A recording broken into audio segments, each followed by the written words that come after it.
Wife came out as asexual after 15 years of marriage. Dear Billy Blue Balls, I've been a fan of yours since Chappelle's show days, but new to the podcast. Last Christmas, my wife came out as asexual. Parentheses, fuck you 2020. She said sex has always been a chore. She's not doing it anymore, and I can handle it myself from now on. Wow. We talked about options, and she doesn't mind oral a couple times a month, but that didn't last. The last time we had any kind of intercourse was back in July on our 15th wedding anniversary. She said, I know you're expecting something, so let's get this over with, and proceeded to just lay there. Wow. In September, I was rubbing her back, and she just turned off her table lamp and leaned more into it. I pressed my luck and kissed her on the shoulder. She jumped out of bed and slept on the couch for the next 3 nights. I gave it another couple days and said, we need to talk. She said she felt sexually assaulted. Okay, well, if I was you, I'd go to the luggage store. I'd pick out myself a nice set. I would fucking fill those things and I would just leave. She then accused me of being very selfish because I hadn't checked in on how she's been feeling since her revelation. This is true, but what is there to check in on? She seems to have found herself while I have basically lost an appendage. She's expecting you to do all of the fucking work, to respect where she is, and she's not even considering the fact that you just found out that she's been living a lie for 15 fucking years of your life. And of course, you have to take her into consideration. Listen, I don't think there's anything wrong with trying to put yourself in her shoes, but if she's not going to do it the other way after she lied to you for 15 years, then, what are we doing here? Anyways, he said, I mentioned opening up our marriage, and she just shut that down because she claims I would be spending all my free time looking for other women, ignoring our family. She offered me articles about marriage between sexual and asexual partners, and basically the sexual spouse has to live as asexual too, which I find to be very one-sided, as you should. As she would, if it was the other way around. She says, I can leave at any time, and I asked her if she had really thought that through and what it would do to the kids. Yeah, this seems like a loophole to get out of the marriage. We have 3 kids, 11, 9, and 5. Her reply was very matter of fact. We've been married for 10 plus years, so I am entitled to half your retirement, and I'm the primary caregiver, so get out of the house. I'm not going to lie, I could have strangled her in that moment, but I went for a walk to cool off. Yeah, I mean, she's really coming at you with just no feelings at all. I never thought I would be in this position, considering a separation, and the guilt of what it will do to the kids is killing me. I'm trying not to become resentful, but her my way or the highway mentality really makes that difficult. Obviously, I'm not going to force her to do something she doesn't want to do, but I'm only 42 years old. You spent a small fortune on therapy. Let's, I think, hear your thoughts on this. I mean, she's a first ballot Hall of Fame cunt, to just be honest with you. I mean, she has the way you're writing this, she has no consideration for your feelings whatsoever and is upset with you that you can't read her mind. She doesn't care that she's been lying to you for 15 years. She doesn't give a fuck about her behavior, what it's going to do to her kids. She's all about herself. And it's not going to get any better. And it seems like she's going to be... What does primary caregiver mean? Does that mean she makes more money than you? Let me see. I got to get this through. What does primary caregiver mean? It's a person assisting an underage child or a sick, elderly, or disabled relative. Any adult can become a primary caregiver for a relative in need, regardless of education. Okay, so she's the one taking care of the kids. So I'm entitled to half your retirement. This is what happened. Okay, she lied to herself for a long time about who she was. Okay? And she went along with what society said. She had to get married and have kids. And she never wanted to do it. All right? And she made that choice. And now she's blaming you. And she's taking no fucking personal responsibility for the fact that she lied to you and started a family with you. And now you have all of this connection. And in the process of lying to you is now going to take half of your retirement, and feels that she deserves that because she lied to you. Now, here's the thing. Unfortunately, she has a vagina, which means she's going to go to court and she's going to fucking win. So what you have to do is get the fuck out of this. All right? And all you have to do is work on, maintaining a positive relationship with your kids. Never badmouth this cunt, okay? Never badmouth her to your kids, all right? When they get older, they're going to figure out who she is, okay? And, I don't know. Is she entitled to half your retirement? I don't know about that. I have no idea. But I know your kids are 11, 9, and 5. So you're going to have to pay child support for the next 13 years, and you're just going to have to man up and just realize that that's what you're going to have to do. Okay? And she can take half your retirement, and she can take the house, and she can do all of that shit, but she can't take your happiness unless you let her. And you can go out there as a 42-year-old, all right? And go out there, and you can find a woman that actually deserves you, because this woman doesn't. And I'm sorry that this happened to you. And, I don't know. The only empathy I can have for this woman is maybe, society looks down on asexual people, so she felt she had to do this thing. I don't know. But the fact that she's fucking angry at you is ridiculous. She owes you an apology. Unless, you're some overbearing son of a bitch. And I can't tell that in your email. I have no fucking idea. But if you're just being a husband and you're thinking she's loving you and enjoying having sex with you, I don't know. I'm not even convinced that she's fucking asexual. Okay? Maybe she is. But, when you fucking get out of this thing, if you decide to, because, listen, I'm not an expert on this shit. I'm just fucking... This is just barroom fucking advice. All right? Brace yourself that there's another guy. There's a possibility of that. But what you are in, the way you have described it, is unfucking winnable. Like when a team just realized, we're not going to win a championship this year, and they just dump all their stars. This is what you got to do. You just got to pack it in. You ain't winning the title this year. But, 42 is plenty of time to turn this whole fucking thing around. And if you just really work on that, and like I said, stay positive with the kids and never badmouth your ex, you can turn this whole thing around, and then it just becomes a funny story. And I got to be honest with you. Here's a positive thing. Who the fuck is going to top this story in a bar? When guys start telling I dated this chick, she fucking did this and that. Oh, yeah?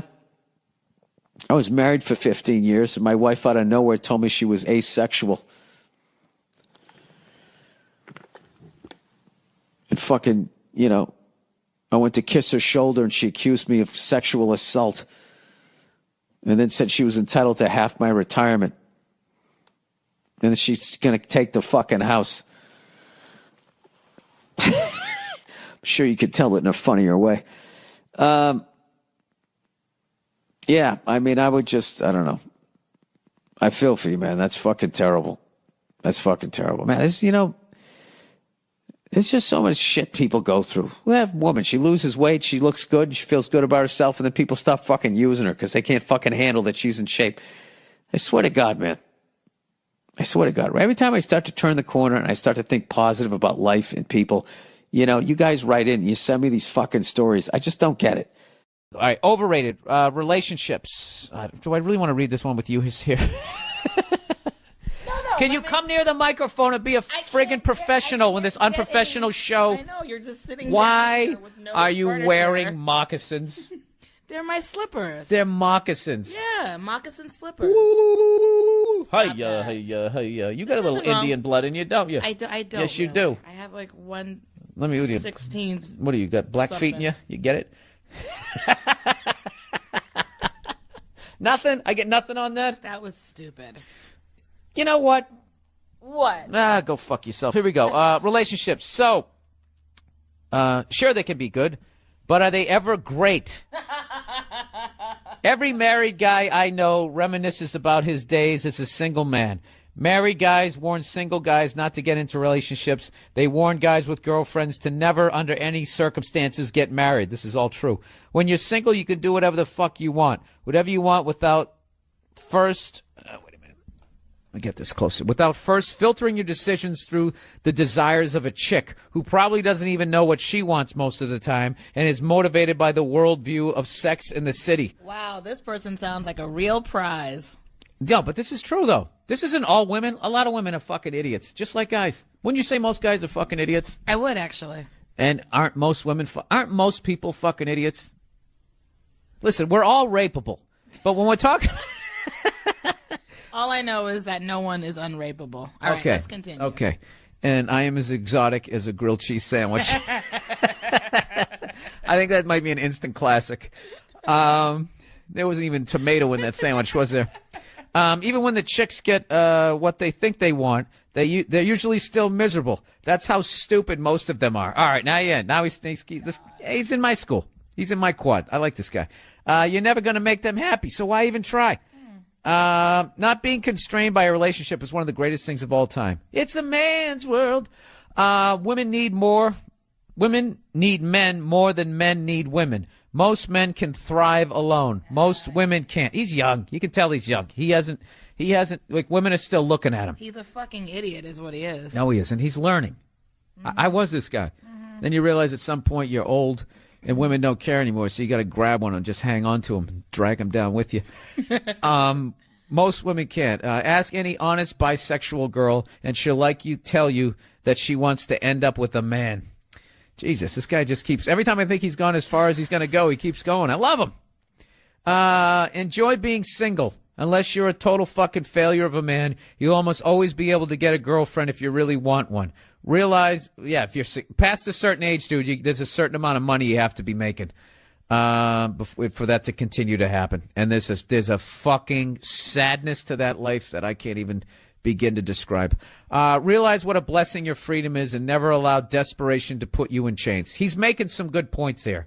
He definitely has some issues with women. Some issues with women? There's a lot of truth in that, Nia. Enjoy dying alone, asshole. Hey. Well? Listen, basically what you just said was that you're a dumb girl. Why? Because that's what he was attacking.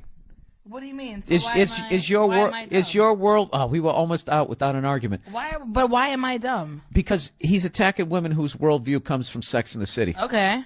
So somehow you got offended by that. First of all, he's not just attacking women whose worldview is Sex in the City. I think he is. He's attacking all women. Read what he said. Oh, I know. He was just He didn't say some women. He was just being silly. He was just being silly. No. You're right. So you're right. Fuck that shit. Fuck it. Look, Fuck you. No, his mother never hugged him. He's got issues. That's not our fault. What do you mean? Don't drag me into this. I relate to this guy. I'm saying "our" as women. I'm speaking as women. Well, why don't you just speak for yourself, you fucking delusional jackass? Who elected you?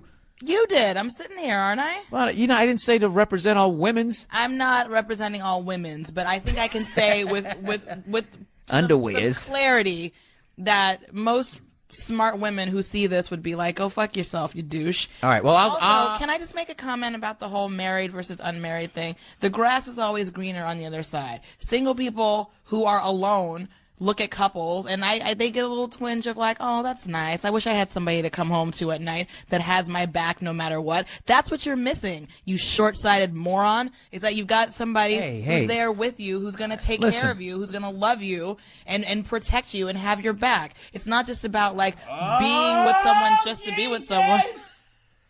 We got it. Listen. How do you why can't I respond to this person in the way that I want to? Because you're being mean. This podcast. I'm being this mean? podcast. This email is ridiculous. This guy's crying out for help. Whatever. Fine. Go on. This podcast is not about being mean and taking shots at people who can't defend themselves. I thought that's exactly what it was. Took you long enough to figure that out. All right. No, but there's a great truth in what he's saying here is that a lot of people just jump in a relationship, and it's like relationships are fucking difficult. Yes. Okay? So you better pick the right person or you're going to be fucking miserable. So you are better off to be single and lonely rather than just being in some shit so you got somebody to fucking make brownies with. That's what he was trying to say. Yeah, all right? That's true, but he didn't say that. He ended up saying that most chicks are going to be miserable anyway, and they all have this stupid worldview. That's true. Most women are going to be miserable, and they're never going to be fucking happy. And okay? what are you basing this on? You know something? You guys always say a good man is hard to find. That works both fucking ways. I understand. Well, then this is what. Well, this motherfucker hasn't found the one yet. So he's dating a bunch of... He's lashing out at everybody because he can't seem to figure out how to make a relationship work. And he can't find the value in the relationship, so automatically it's not valuable. First of all, the only person lashing out is you right now. Well, I'm annoyed at this. You've completely lost your temper. There's a guy here, he writes in, he's looking for a little bit of goddamn guidance. No, he wants some advice. For your approval. That's what he got it. He's fucking hilarious. Anyways, I mentioned a couple podcasts ago that my wife had gone rogue when it came to the DVR and all that, and I promised that I would talk to her about it with you guys. Hey, Nene! Your request on the podcast. Your presence is requested. See, this is why I don't do podcasts. I hate doing it when I fly. Yeah, you got a mic, you got everything. I got a baby. Here you go. All right, now we're going to have a nice measured conversation. You don't touch my luggage. You don't have it, comfortable for guests right now. Well, that's why I never have guests. Hold on. All right, she's got to do the whole thing here. Oh. Who's this other person? She wasn't booked. What's up, baby? How are you? Hi. You want to do a podcast? Come on, let's get into it. Let me get her situated. She's fine. She's full. She's changed. Anyways, Nia. Yes. You've gone rogue. You've gone rogue. First of all, welcome on the 10th anniversry week. Happy anniversary. Yeah. That's 10 pretty years. incredible. It is 10 years of running my yap. Had no idea where this was going to go, and now look at me. All these years later. I remember sitting in my jeans and T-shirt. Yeah. Exactly like I was 10 years ago. I have the exact same level of technology. I don't have a theme song. I haven't done anything. Although you didn't have a soundboard and stuff before. You just used to Oh, yeah, I used to call on the phone. Yeah, you used to call on the phone. Yep. How did that work? You called up some service. Uh-huh.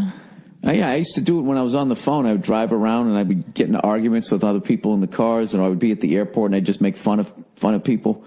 What gave you the idea to do a podcast? I mean, obviously it became a big thing 10 years ago, but was there somebody or something that happened that made you think I need to get in on this? I feel like I didn't choose podcasting. I feel like podcasting chose me. Yeah. No, I was over Bobby Kelly's apartment. Bobby, right? I was over there, and he was like, dude, you should do a podcast. So he just set the thing up.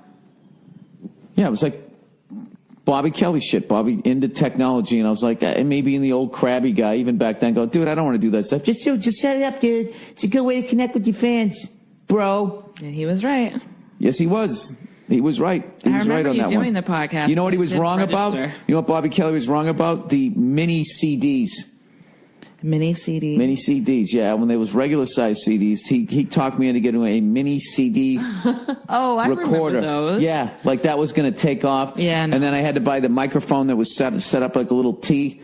I followed him for like 2 months. I followed him down over the cliff of buying every piece of technology. And then I just went back to the way I was. So anyways. Yes.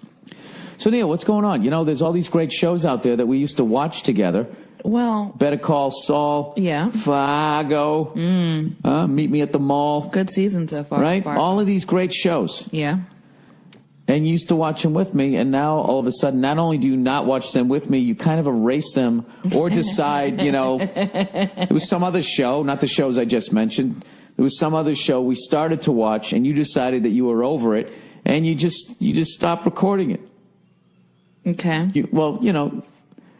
Probably because there's a way to watch it on like the Roku or on demand. Not for me. I can't figure that out. I have showed you that countless times. I know. I can show you again, but I'm not going to keep Hey, how many times I told you how to shut the water off when there's a flood in the house? There's certain things that we're good at. Huh? Oh, you didn't like that, did you? No my eye contact? Really? Nia? What? What didn't you like about that comment? Oh, this is getting real. This is like fucking some Wendy Williams shit right now. You stop staring at me like you're going to beat the crap out of me. We're here to talk about the DVR and the TV show stuff. We were. Are you that's- throwing that other evidence out? That's what my agent told me. Is that what you're doing here? I thought that was totally. For you to flip the script is not. That's not what I agreed to. So white people do not flip the script. We have a misdirection. We changed the subject. Yeah, I didn't agree to this. I'm here to talk about television. And you sound like Billy Bob Thornton on that radio show when he said, "Don't bring up my movie career. Just talk about my drum career." That's right. What's going on with you? You know what it is? You've changed. But I'm not. You've what? changed. What do you mean I've changed? You've changed. Well, first of all, one thing that hasn't changed is your inability to talk into a microphone. I'm sorry. I love it just pointed at the side of your face. I'm just saying. Now that we got the little one here. Yes. Well, here's the thing, Bill, is that you're running around all day. And so I'm here with her. And so I watch the shows then because it's like there's not really much to do. I'm just kind of breastfeeding all day. There's not a whole heck of a lot to do with her. So I watch it because you're busy. And then at night, when we do get time to watch stuff, you watch it for like 10 minutes and then you fall asleep. That's because I get up at 7 in the morning to work out. I understand that, but I don't get a chance to really. Fair enough. Do you got to erase it? Do you got to erase it? Do you got to make the decisions on like what I get to watch now? Like, well, that's it for you. If you turn on your Roku thing and download the new. It's so simple. Like my mom does the Roku. Like it's that easy. It's turning on and off a faucet outside the house. All right. Well, this has been fun. I'm leaving. You're not leaving. No one's ever walked off this show. What if you walked off this show? Who are you, Letterman? What are you doing right now? You keep belittling me of how easy it is to use Roku. How is that belittling? I said it's easy. You're the one who doesn't have the patience. That's not what you said. Now. You said. What did I say? You said even your mother can do it. You insulted me a little bit. You insulted me a little bit. Why is my mother something that's... I'm saying she's not the best at technology, but she knows how to use it. You know what you're saying. It's easy is what I'm saying. A lot of comedy in this. You are woefully misjudged how this was going to go. No, I know I went rogue. I know I did, but it's like, here we go. 4 minutes in. All right. I just can't sit around waiting for you to watch 10. I got tired of watching episodes in 10-minute increments because you fall asleep. And what am I supposed to do? I'm not tired yet. I'm not tired yet. So I want to finish watching the show. I got to turn it off just because you fall asleep, and it takes 6 weeks to get through 2 episodes. That's insane. I think you're exaggerating a little bit. I am, but the point is that I'm not going to wait for your ass to watch shows anymore. It's just we're not on the same schedule. So it's not really practical for us to like watch TV together like that. Okay. So that part of our relationship is over. Evidently it's over. All right. Well, here's the thing. Yes. Stop deciding, being judge, jury, and executioner on the death penalty for the shows that we record. Okay? And, what's weird is, I had all my Celtic games and Bruins games getting recorded. And for some reason, like three times. Can I finish the accusation? I know. Three times this season, I had to go back to start. I had season record. I had 3 times I had to go back and do it. And somehow that never seems to happen to your shows, only to my shows. So I can only surmise that the DVR doesn't like me. I did not. No eye contact. Change. I will look right at you. I didn't change the recording series for your sports stuff. You've never been in the middle of recording 2 things that you like at the same time and it says, there's not enough space. You need to stop recording on one thing, and you never chose my stuff over your stuff. No, because it can record up to 5 things simultaneously. All right, you're recording 5 things, and there's one more. Have you gone through the DVR list? Have you noted that like 98% of it is your stuff? It's a complete lie. You just pulled that percentage. It is not. You want to bet? Yes, I do want to bet. I'll bet that right now. Yeah. I'll bet you what? What do you want to bet? I don't know. What should we bet? Well, you're the one who brought it up. No, I brought it to bet. Sorry, I'm out of it right now. I don't know. Let's just make a gentleman's bet, okay? Well, if I was dealing with a gentleman. Oh, I'm a gentlewoman. How about that? I'm a lady. Not. You're hostile. I'm a lady. Erasing my stuff. I don't appreciate it. Bill, you have Patriots games. You have Patriots games from Super 3 years ago. It's a Super Bowl. We won it. But do you go back and watch it ever? Why is it sitting there? Yeah, that's one thing. I know, but it's like 4 hours. It's a Super Bowl. I know. We beat the Seahawks. Okay, but are you going to go back and watch it? Eventually. Okay. But everything else is gone. All the Fast and Louds, I get rid of those. I've seen all of those. I get rid of all my Bruins and Celtics. I get rid of those. There's a bunch of games, there's a bunch of sports-related documentaries and stuff that you haven't watched. Because you don't have time to watch a lot of the TV, which is fine, but I'm just saying that's the reason why I have decided to just press forward. Okay, fair enough. Well, listen, with the TV watching. I wish you the best of luck in the future with your TV viewing. No, with your TV viewing. I enjoyed watching TV with you. Oh, and yeah, it's just an end. So okay, well then let's figure out a solution. Like, how can we get back on track? How can we get this part of our relationship back on track? This is like therapy. I don't know. What can we do in order to get on the same page? Nah, look, if you're bored out of your mind during the day and you need to watch a good show, yeah, by all means do it, whatever.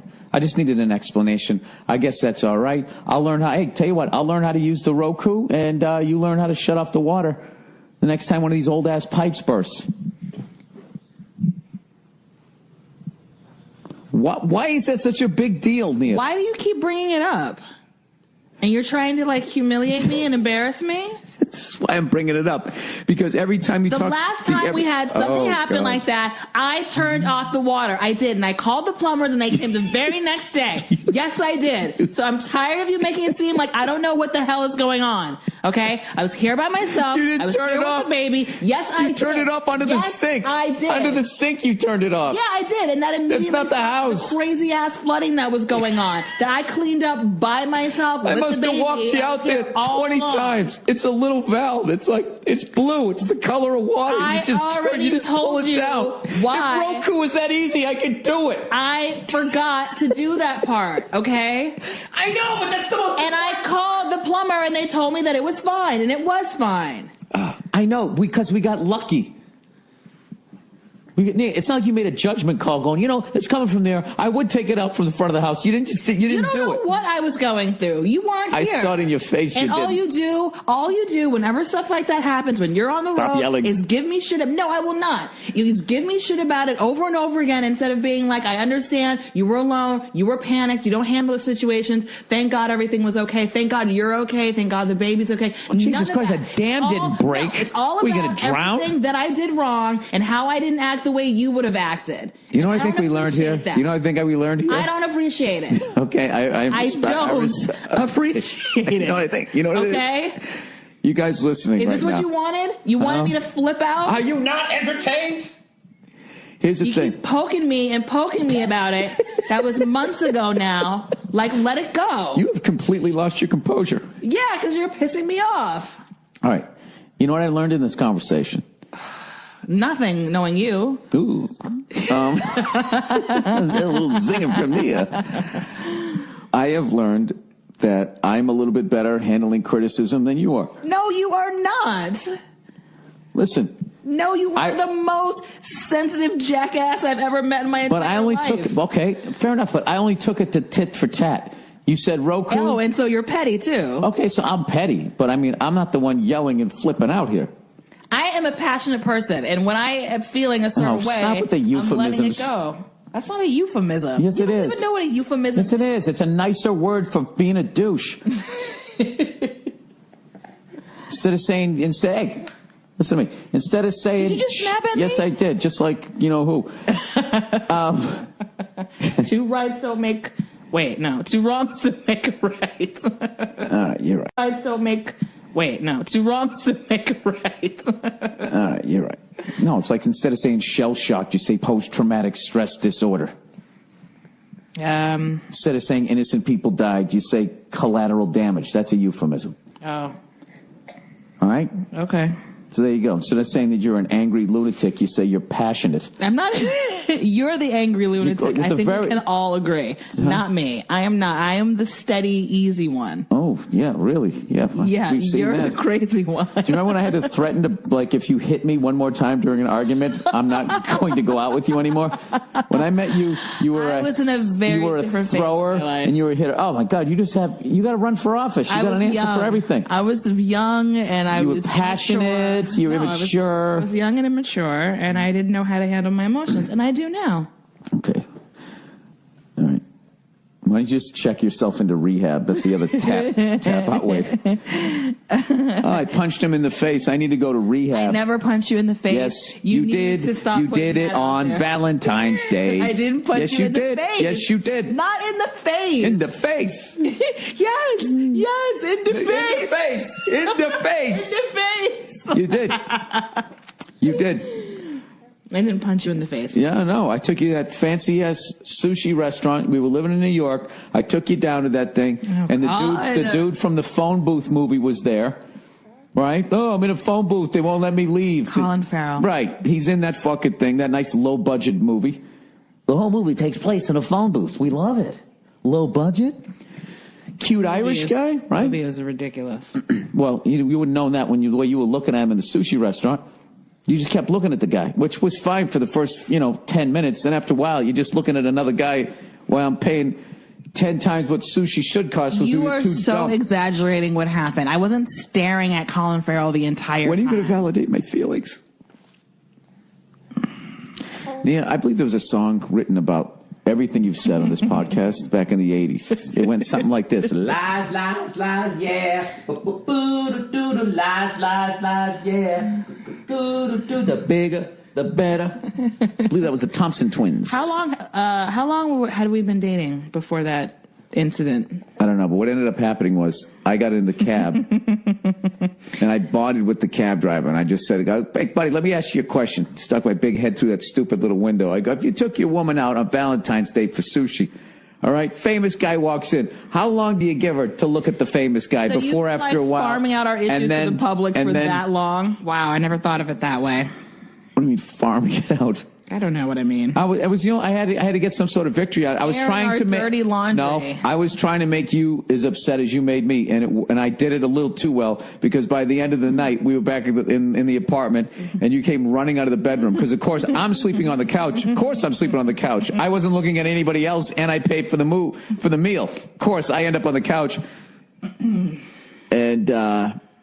You said something like that. Something about bitching or something. I said, yeah, well, you're acting like one. And I never called you that word. And all of a sudden I heard just 2 little feet hit the floor. That was not and you went, the word in question. That was not the word in question, and you know it. Was it douchebag? No, it was not. And you were saying, why do you gotta you act speak like, into the microphone? Why you gotta act like such a you-know-what? And I lost No, my I didn't. shit. No, Yes, I didn't. You did. No, I didn't. No, I didn't. This is what I said. What did I say? I would never say, no, because that's calling you one, which I've never done. Never did that. Yeah, you kind of did in there one time. No, I didn't. You know, you like to disguise it behind acting like a. See, this is the thing. Can I tell you something, Nia? Can I tell you something, Nia? You're acting like a. I didn't say you were a. You're acting like a. Fair enough. But here's the thing, Nia. I've been with you for 14 years. You have 2 incidents. Despite your behavior. How many times, you know what? For those 2 incidents, how many times did you hit me? Remember that time you came in, you threw my laundry all over the living room? You friggin' psycho. Yeah, I remember that. Bunch of fluffy white socks and underwear, like, oh my God. Another example of your passion. I've showed unbelievable restraint dealing with a woman like you. Oh, yeah. A woman like me? Yes. Yes. Well, congratulations. You got a beautiful baby out of it. Aw. That's right. Oh, we had a good time. Yeah, we had a nice run. Now it's all about her, and evidently we're just going to be watching separate stuff on TV.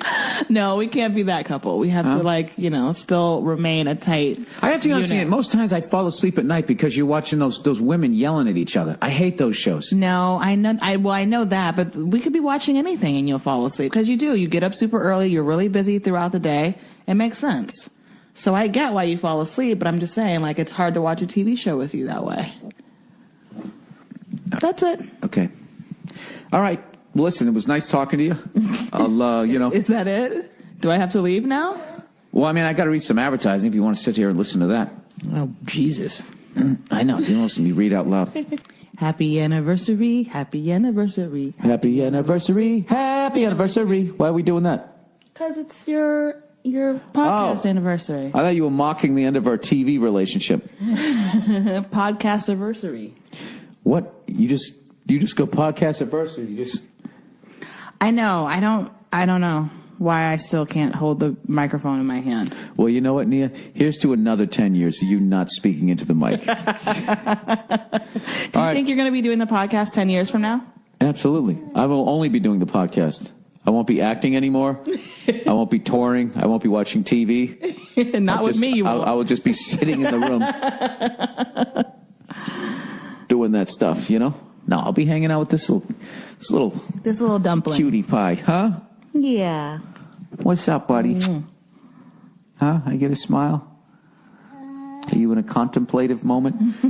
All right, that's it. Hey, I have to do my official sign-off here, and I can't do it in front of the kid, even though I dropped the F-bomb a couple of times. All right, Nia, give me your microphone that you don't talk into. And, I don't know, why don't you go watch something and erase it?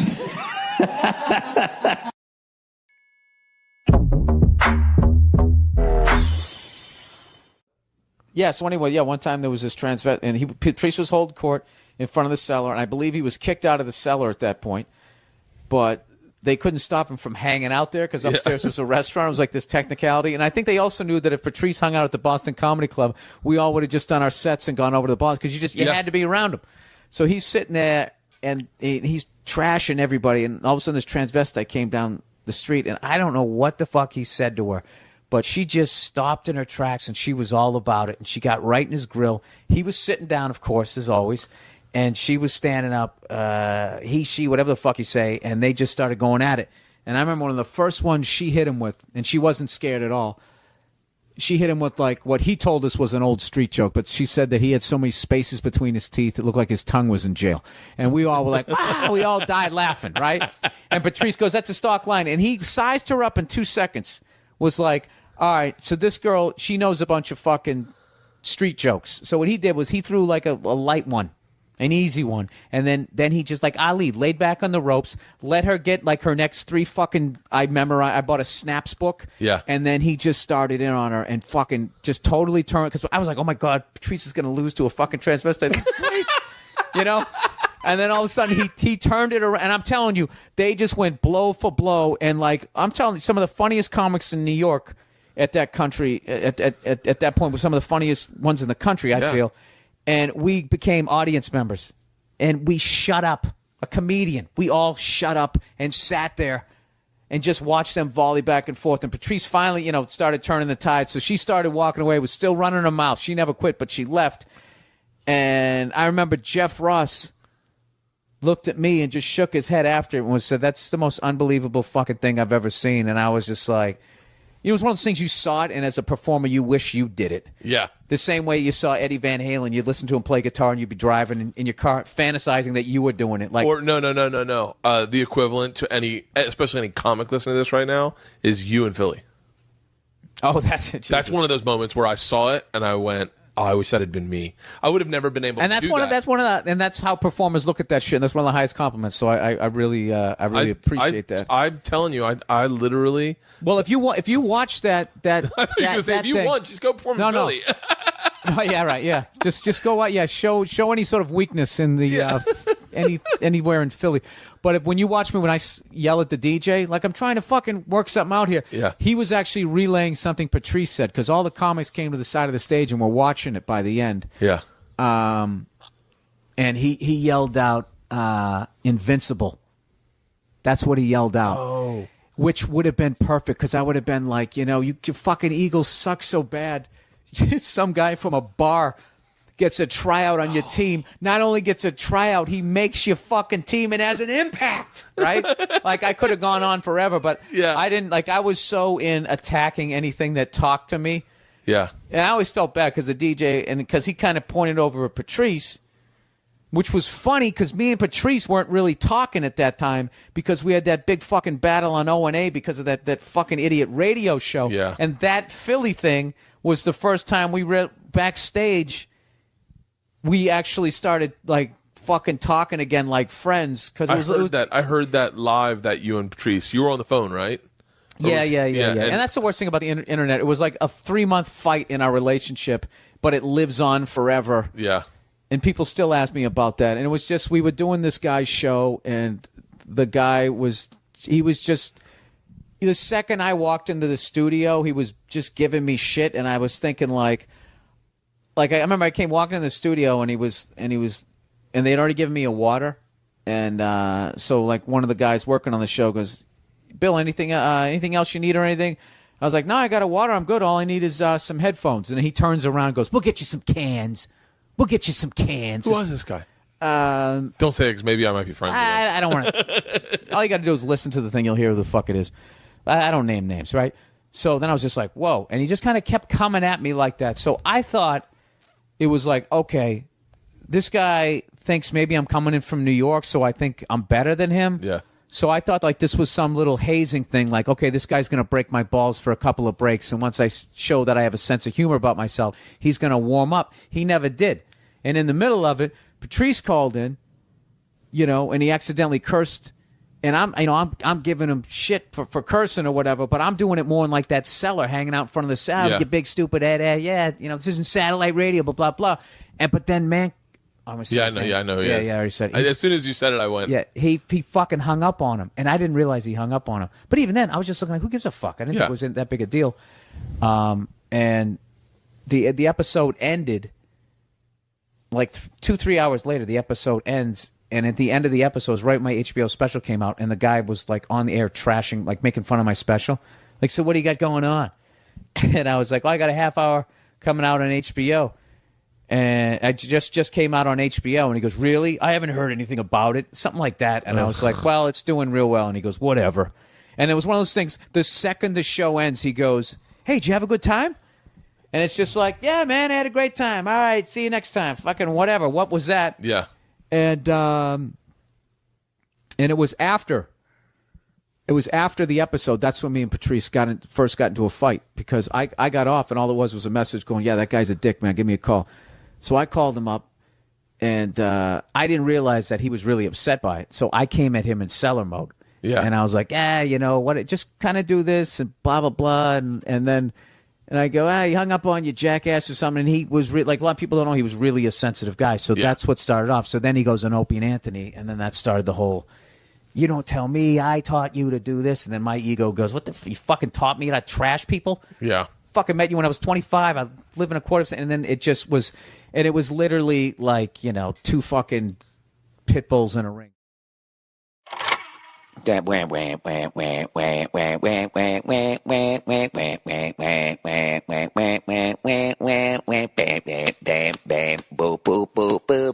my God.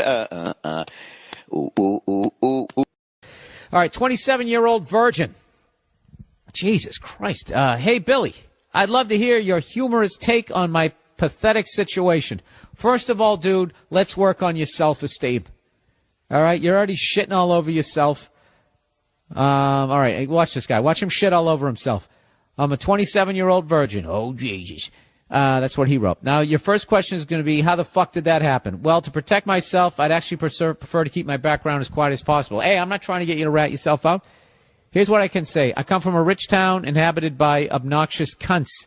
I was always the weird kid and very socially awkward. People hated me no matter how nice I was. Jesus Christ, dude, are you like a superhero? That's like the exact same background of like every fucking superhero movie, isn't it? It's probably because nerds write those movies. Because they don't know how to fight, and all of a sudden they're like, what if I knew how to fight? What if I could fly? What if there was a guy who could save me? And then they draw it. And then nerds line up around the block to go see it. Dude, you see the new Spider-Man? Yes, it's exactly like the other ones. I was always the weird kid and very socially awkward. People hated me no matter how nice I was, and eventually I came to hate myself and still do. I called it. Dude, I fucking called it. He's shitting all over himself. Eventually, it was discovered that I most likely have a mild case of Asperger's syndrome, which is a mild form of autism, which is way out of my league. Are you guys trying to make me look dumb? I thought I did that. I achieved that by how awful I read out loud. Here we go. That causes social ineptitude and quirky personality traits. Well, I would go find a hooker with Asperger's. That's the first thing I would do. And get the fucking V off my back. Definitely wear a condom. See, that's where my advice is going to be coming from. You guys have some weird conversation in some ironic vehicle. At least discovering this made me more of self-aware, and I've been able to clean up my act over the last few years. But I still have a lot of social anxiety and shyness and very few friends. On the flip side, I'm actually pretty decent looking. I have a decent job in a laboratory. He's a fucking... This guy, he's going to get bit by something radioactive, and he's going to become a superhero. And I'm a certified commercial pilot and do volunteer work. Dude, like, you know something? If I was in the FBI, like, so many fucking red flags just went up there. Okay, that's the setup now. Now for the question. First, what the fuck would you do if you were in my situation? I told you, I'd get a hooker with Asperger's syndrome, and you guys could just bond over that. I don't know. Let me read all your questions. I'm obviously kidding about trying to find a hooker with Asperger's syndrome, all right? You couldn't find one. That would be like a needle in a haystack. What you'd have to do is go to an escort service and request that personally. I would think. I'm looking for 36, 24, 36 with Asperger. Hair color does not matter. Yes, I can hold. Next, if eventually I ever do make it anywhere with a chick, should I tell her up front about my status? I had this conversation a few weeks ago with a friend who has a lot of romantic experience, and she said it would be extremely obvious that I'm new to the game and that withholding that information could itself be detrimental. But I also know that if I do tell a chick I'm 27-year-old virgin, she will demand an explanation before going any further, and it will send up red flags for the most. What do you do, Bill? Thanks for doing your awesome podcast, and go fuck yourself. All right, this is what I would do. I would just start hitting on every chick that fucking interests me, and I would be just totally honest. Tell her what your situation is, and you know, if she doesn't accept it, then fuck her. Let her walk, and then you don't have to deal with any of the bullshit. You just fast forwarded through a 3-year fucking horrific relationship. I would just be upfront with people. I wouldn't open it with, "Hey, you have beautiful eyes, and I have Asperger." I wouldn't do that. You know, I would work on my self-esteem. I wouldn't talk shit. You shit on yourself right out of the gate. I mean, obviously, I knew you were going to do that when you said you were a 27-year-old virgin, and you're probably going to go that route. But think good thoughts about yourself, man. I know that's kind of like simple, but you gotta amp yourself up a little bit. Go out there and you don't have to go find the chick of your dreams, but just go out. You don't got to tell some girl you got fucking Asperger's syndrome. You don't. Why don't you just do that with somebody that you're really interested in? But if you just want to go out and get laid, just go out there, start hitting on chicks, turn it into a game. So you don't have to deal with the pain of the rejection. Just be like, all right, I don't have the balls to take the next step. Whatever that step is, peeling yourself off the fucking wall, striking up a conversation, just saying hello to a pretty girl as she walks down the street. Just try to get over that fucking hurdle and give yourself permission to suck. And you gradually build it up. It's like learning how to play guitar. You're not going to pick it up and immediately be able to play all your songs. You learn a couple of fucking chords, then your fingers hurt, right? And you get frustrated, but you keep coming back and eventually you can fucking play. Pussy is no different. That's what I would do. Put the Asperger on the back burner. Who knows, dude? Maybe you're not as fucked up as you think you are. Socially. You know what I mean? Maybe you got a sense of humor under there. I think you do. You shit on yourself in a funny way. Spin it around that way. Do you have any interests? Go to a fucking, I don't know, whatever. Do you fly kites? Go to some flying the kite convention. There's got to be some woman there who also likes kites. I know that was an overly simplified thing, but that's what I would do. All right? And then when you go to hook up with somebody, tell them if you start and you don't know what you're doing too. Watch a couple of fucking pornos. You'll get the idea. Actually, no, don't do that. Don't do that because then you'll fucking start slapping them around. Yeah, don't do that. I don't know what to tell you, dude. Buy some books. There you go. Buy some books in that part of the bookstore that if bookstores exist anymore. Go online. There's got to be plenty of information. I bet if you literally looked up finger banging technique, if you looked how to kiss, I bet there's just going to be reams of fucking information. I've never done that because I never had to. Oh, just kidding. Of course I had to. You think that I didn't wish that fucking information was around? Way back in the day when you had no idea, you just practiced kissing your fucking pillow and tried to overhear conversations in the fucking high school cafeteria and try to figure out what people were talking about. That's all I could do. You have the whole world at your fingertips, So when you're done in the laboratory working with radioactive shit before you get bit by something, why don't you go out and get laid before you learn how to fly? All right? All right. I kind of scrolled through some of these. These seem a little intense this week, so let me get a little sip of water here. Oh, that's delicious. That is delicious. Oh, by the way, so I went to the gym, I went with a personal trainer and I had a great workout. And then the next day my shoulder was bugging me. I was like, God damn it, is this ever going to end? And but I rolled it out. And after 2 days, it felt fine. And yesterday I went to the gym. It was time to do upper body again. I did upper body again and it felt totally fine.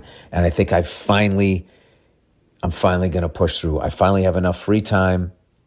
And I also am finally not going to try to increase the weight too fast. And I'm going to get over this thing. And, I'm back to doing lat pull downs with 50 pounds.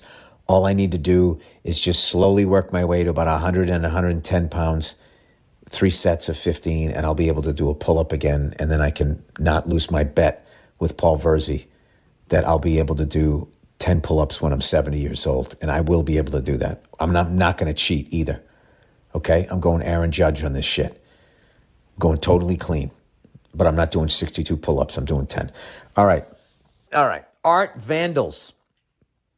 That's a good name for a band. Art Vandals. There's a band called the Vandals. Art Vandals. Dear Bill, I'm a 27-year-old lady, 27-year-old girl. My friends consider me meek and polite. I always tell them on the inside, it's more like Bill Burr in here. Oh, yeah. You're going to, in your 30s, people are going to say, what happened to you? If you're like me. I don't have a lot of anger pent up, but certain things in life ignite the flames in me. Notice how she didn't say ignite the flame in me. She said ignite the flames. in me, which means she got a little temper there. I never thought I'd write into the podcast, but my anger this week. I love how you say you don't have a lot of pent-up anger, and then you say ignite the flames, and now you're talking about your anger. All right, I've been there.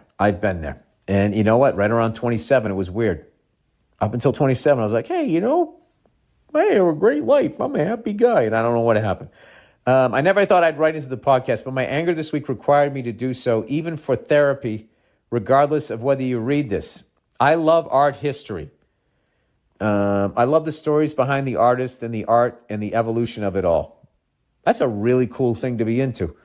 Like, I don't even know anything about that, and if you started talking about that, that would be fascinating. I think always like fucking cutting their ears off and, eating broth their whole life, and then they die, and then their paintings for some reason are worth $1 zillion. Because 5 people dictate that market. This artist died next door. Let's all buy it and say it's great. We have the ability to move the needle. Anyway, I've devoted my life to studying and appreciating it.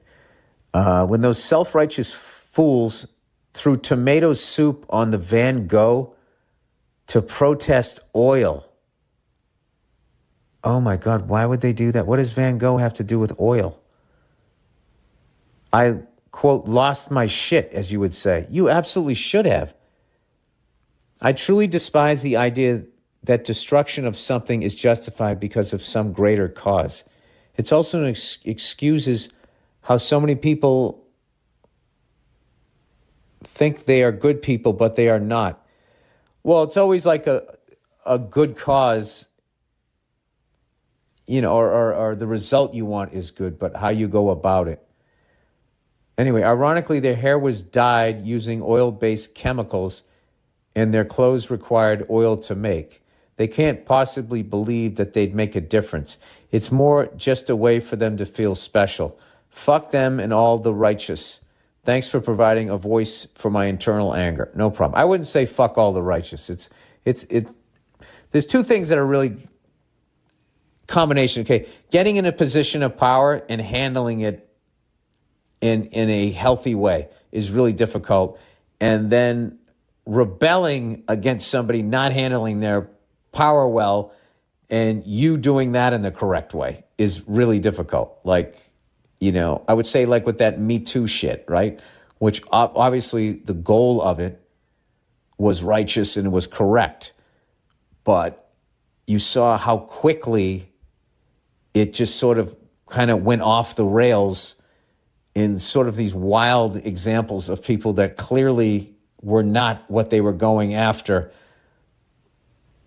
And I just saw like I had a couple of friends or something, like they were just like innocent and they had to like get put on the bench for like 2 years because everyone was just afraid of like this new fucking movement rather than being like, no, you're 100% right. There shouldn't be abuse of power. These people shouldn't be doing this. Women shouldn't be afraid. All of a sudden, yeah, 100% agree with that. But that right there is not an example of that. People were too afraid to do that, so then innocent people start going underneath the fucking blades.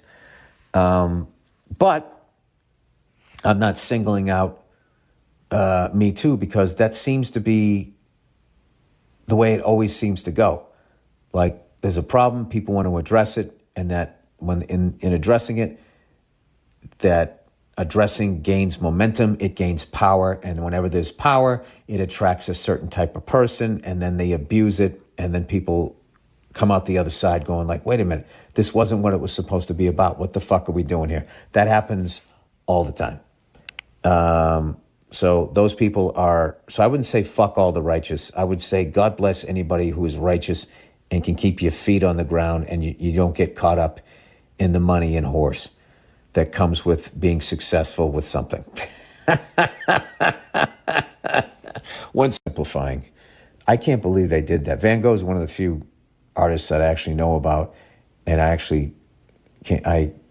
appreciate, a lot of this stuff. My wife's really into that type of stuff, and I started going to it more, and the more I went to it, the more I started gaining like this appreciation of it. It was like, it's really interesting, and there's interesting people that go to it and all that type of stuff. And like any scene, there's, some douches that are just trying too hard to be interesting, but overall, I really liked it. But I don't know what tomato soup, Van Gogh to protest oil. That sounds like rich kids. You know? Like, who the fuck even knows who Van Gogh is before you're like 40? No, I knew. If he didn't cut his ear off, right? Or you know what it is? Like, you heard the name, but you didn't. It's like Mozart, Beethoven. I've heard the names. If you played me their shit, I don't know who's who. You know what I mean? But, you know, you play AC/DC, Metallica. I'm like, that's AC/DC, that's Metallica. Every once in a while, I just go on a tangent, and I'm just like, wow, I am really dumb. Dear Billiam Burning Beard. I like that one. How are you? I'm a 30-year-old dude from Toronto. Great city. Great coffee in that city. I had a good time when I went there. And this person said, I've been listening to the podcast now for about 3 years now. Last night, me and a buddy drove to Windsor to see you live. We couldn't make the Toronto shows. We were not going to miss this one. Please tell me this. You had a good time. Everything was going great. You were killing. We were having a great time and so happy to finally see you perform. Great. So you're doing your thing up there, and I noticed the woman beside me, who was clearly wasted, wasn't really feeling your brand of comedy, and she started making backhanded comments after all your jokes. I think it's a backhanded compliment. It's not a backhanded comment. You know, this is what I'm the Pied Piper of fucking people who can't say an expression right. Anyway, she was bugging everyone around us to the point even the guy she was with was telling her to shut up repeatedly, which itself was getting super disruptive. So finally I had enough. I've been waiting forever for this show. I wasn't going to just sit there and put up with it, so I turn politely and I say, could you please stop talking? She looks me in the eye and like a 4-year-old says no. So I just roll my eyes, turn away, and try to focus on your show. 5 seconds later, what does she... You know what she does, Bill? She dumps her entire fucking beer in my lap. Oh, my God. And it's a woman, so there's like nothing you can do. I'm shocked and absolutely fucking livid. I just tried to focus my rage on the show because I didn't want to be disrupted. But then a few minutes later, she grabs my arm and says, I'm sorry, like a toddler who was forced to apologize. You know what that was probably because you didn't engage. And then she probably, maybe came to her senses. Anyway, so I soaked in this broad's beer and blinded with rage, looked her dead in the eyes and said, shut the fuck up. She gets all pissy and gets up, falling down drunk, calling me a bunch of homophobic shit, screaming, I said I was sorry. To which I say, fuck you. I just asked you to be quiet. You dumped your drink on me. She trades places with the guy she's with, who is repeatedly telling her, stop, you do this every time we go out. Now, what is this fucking guy doing? If you're going to stay with her, keep her home or put her on a leash. Anyway, the guy says, which is hilariously ironic considering not 10 minutes before that you did a bit about red flags. Oh, that's hilarious. Anyway, they're both arguing, being insanely disruptive. I tell them both to shut up. People are trying to watch. And then the fucking guy starts talking shit to me. Oh, God. And you know what's sad about all this? They probably have children. It's getting ridiculous, so I just focus because I don't want to cause an even bigger scene and really fuck up the show. Eventually, the woman gets up. Oh, my God, this story is unbelievable. And leaves. And the guy immediately turns to me and said, I'm sorry, man. And starts talking to me about her. As sternly as I could say, dude, just let me watch the fucking show. My God, these people are fascinating. How stupid they are. That was the end of it. But now I'm trying to enjoy the last chunk of your show, shivering, covered in beer, trying to focus while the rage of this fuckery is just festering. Oh, and you got to drive all the way back to Toronto? Please tell me you got a hotel room. What calmed me down was thinking to myself, well, I'm going to write him and Andrew a letter tomorrow, and maybe if he trashes her on the podcast, it will all have been worth it. Oh, buddy, are you kidding me? I'm thinking of sending you something. The lights came on after the show, and it took everything in my power not to start talking shit to them, but I didn't feel like causing a big thing in a casino. She had painted on eyebrows and looked like a little trash clown from outer space, so I had some shots in the chamber, but what can you do? We just let them walk away with her carrying his balls in her purse. Anyway, fuck her and her childish attitude. Dude, I don't know how I could trash her any better than you're doing it.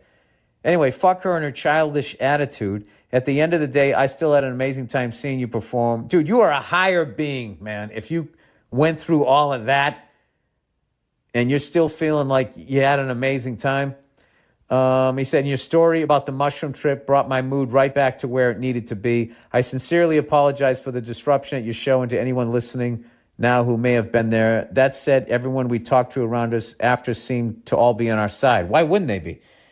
Absolutely love your work, bud. F is for Family is a work of art. Thank you for all the laughter you brought me through the pandemic. It's truly kept me going. Best wishes to you and the family, and go fuck yourself.